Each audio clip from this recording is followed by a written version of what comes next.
What's up, guys? It's Andrew with 1031 K9 Academy, here to bring you another awesome video. In this video, I want to talk about apprehension and different bites. So, before we jump into it, I want to point out the different type of bites. So, everybody trains their dog to bite, but what they do is do a bite and hold, which means that the dog takes the bite and it pretty much just hangs onto the subject no matter what. There's hardly any fight, there's hardly any situational control by the dog. The dog, for the most part, lets the subject control what happens, and it just sits and hangs. It takes the bite.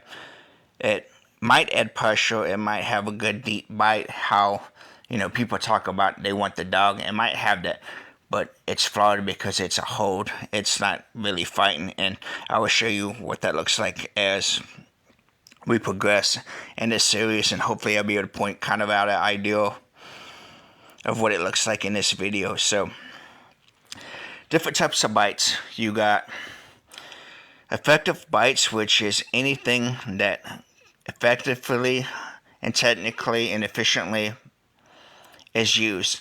And those bites are bites to the strong arm, to the dominant side, to the dominant arm. And what makes these effective bites compared to other bites is it's technical, effective, and efficient. It's thought about from a technical standpoint, and it's applied with techniques and the ideology of winning the fight. They do not include bicep bites. They do not include push bites,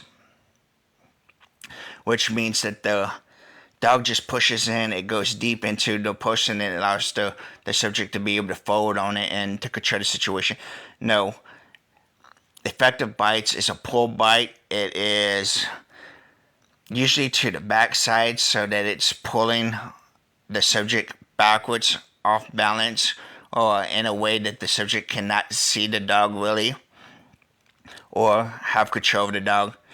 You might not be able to see it in this video, but I try to point it out at some point. So you got the effective bites, you got compliance bites, which is anything to zone 1 of the body, which is from the waist up. Zone 2 is from the waist down.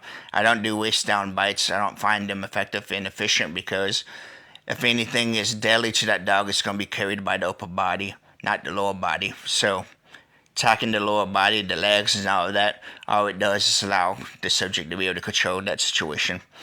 So, but compliance bites is like to the hip, to the butt cheek, to the groin, to the rib cage, to the breast of a large person or a female. Things that make the person be like, okay, if I don't comply, something's going to happen to this, and I don't want damage to my breast, to my groin, to, my rib cage or whatever, my butt cheek.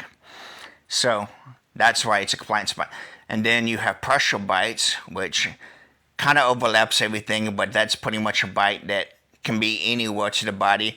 But what makes it effective is the amount of pressure that the dog adds. It kind of is like a strong, deep pinch to the area that tells the person, hey, you in pain, you want this pain to go, do it. And usually that type of stuff is done for right control, where the subject's not too bad, the subject's just there to be stupid, to have a good time. They're not thinking about what they're doing, so there's no need to, really cause them harm, to control them, type of thing. And then you got the worst of the worst, which is called black bites, and they should definitely not be used in the civilian as protection dogs, and they should not be really used in law enforcement unless you in an agency that deals with terrorism, like the FBI, CIA, DAA, ATF, stuff like that, or deal with the cartel, because the cartel are getting more extreme of what they want to do to be able to do things in this country. So, but black bites or bites to the neck, the face, and the shoulder. Bites that if the dog was to dig deep, it can tear flesh, it can tear arteries, it can tear muscle, it can, break bones of the face, break, the collarbone, probably burst a vein, causing the person to bleed to death, whatever those are extreme bites. You find those mostly with top 1 units, tier 1 units, and the military that deal with KC type dogs. So, with that said, let's jump into this.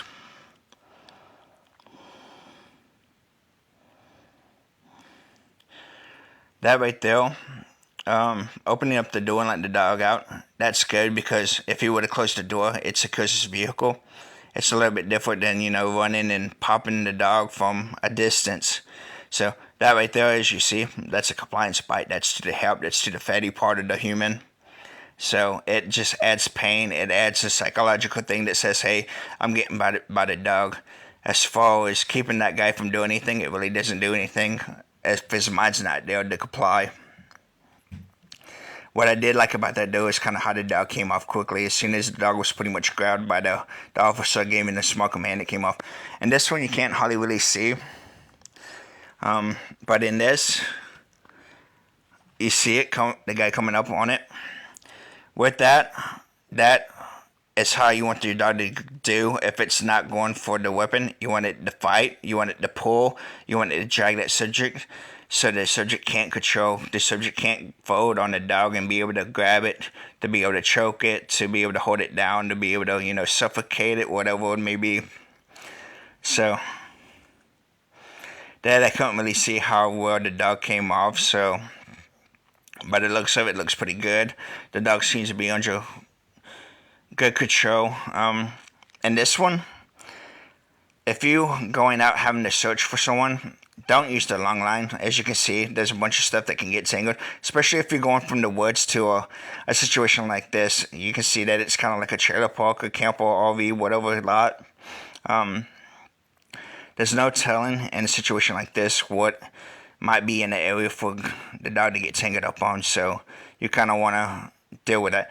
Another thing too, with the long line in a situation like this, the dog is now working at the officer's pace, so if the officer is kind of out of shape, heavy, sighted, gets winded easy, that, that search just went from an hour of time to 2 or 3 hours, depending on that officer. So let the dog go handle its business and get there as quick as possible.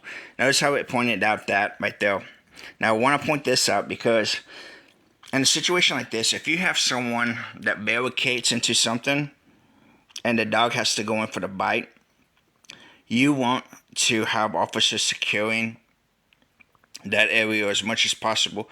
That way, if he pops out with whatever kind of weapon, God forbid, that the officers or in cover and concealment, that he's going to come out shooting blindly pretty much, that you have the advantage because you know where he's at. So in situations like that, just be mindful of what could be on that subject, what that subject can be carrying in his mind frame. You never want to go in blindly. You never want to send your dog in blindly. This right here, this is what I call a fishing technique.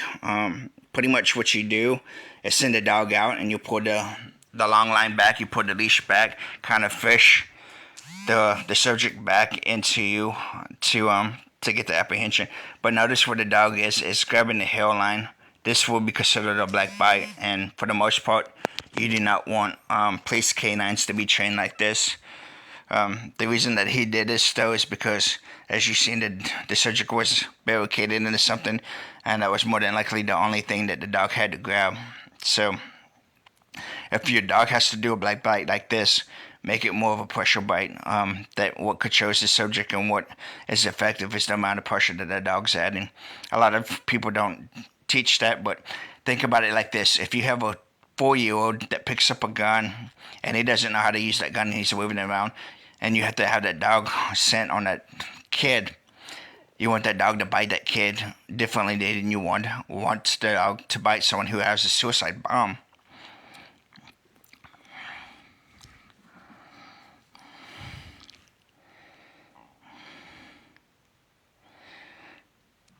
Kind of wish the dog would come off a little bit cleaner. So that dog is showing kind of equipment fixation. Well, the reason I say this because the dog wants to take the reward. He wants to be able to walk around and be like, hey, this is my victory. I did that. So that's kind of the thing. And notice how he jumps back. He's looking for a reward. So he's used to being given the reward automatically when he does good in training. So this is probably a green dog. So for it to be able to take a black bite like that is a pretty good sign, but at the same time, it could be flawed. I don't know too deep into what the dog's going into. It's a short video, but if I see more videos on it, I can get a better idea of the dog. Situation like this, see how that long line? Don't have the long line on the dog. As you can see, the dog went one way, he went one way.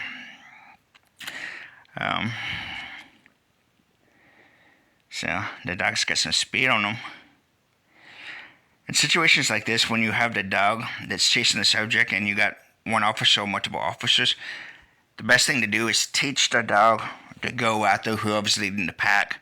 Whoever is the fastest, whoever's in front of everybody is the one that the dog goes. That keeps the officer from getting bit. That keeps the dog from being confused. Notice that line, that leash, it's put forward. This dog has a little bit of equipment fixation and it has a little bit of training issue. So if you ever watch training videos where the decoy is holding the leash, that's where this issue comes from. He understands that the pressure that's pulling it forward, he has to go and he has to bite because of that pressure. It's a correction. It's telling him, hey, bite, or else you're going to keep getting corrected. And it's made clear right... It's made clear right here. See how he pushed that pressure off, and the dog kind of is more at ease, more willing to listen. So with that type of training, never have your decoy hold the leash. There's no reason for it. It just waters down the dog's understanding of what a threat is, because in a real life situation, if anything was around that dog's neck and someone wanted to grab it, what they're going to do with whatever they grab is going to try to kill that dog. They're not going to sit there and look at it as a training environment. This is another reason for the long line. Thankfully, the dog was smart enough to realize that, hey, I'm ahead, I'm forward, but I'm not going to jump this fence, because if I jump this fence, I'm going to be hanging myself waiting for my human counterpart to jump this fence as well. So, and that the dog was kind of smart to be able to be like, hey, you go over first and I come behind you. And then real situation, technical situation, more effective situation, that dog should be independent, because of situations like that. Anything that hinders the dog from being able to get to the suspect, obstacles and stuff, the dog should be able to go freely like you see right now. It's kind of a different thing. The dog is completely gone.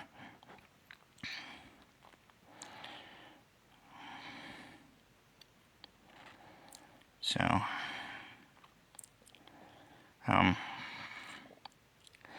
what I don't like about it is, why is the dog not on the subject? I don't understand that. I don't like that. If the dog is forward and independent, the dog should be on the subject.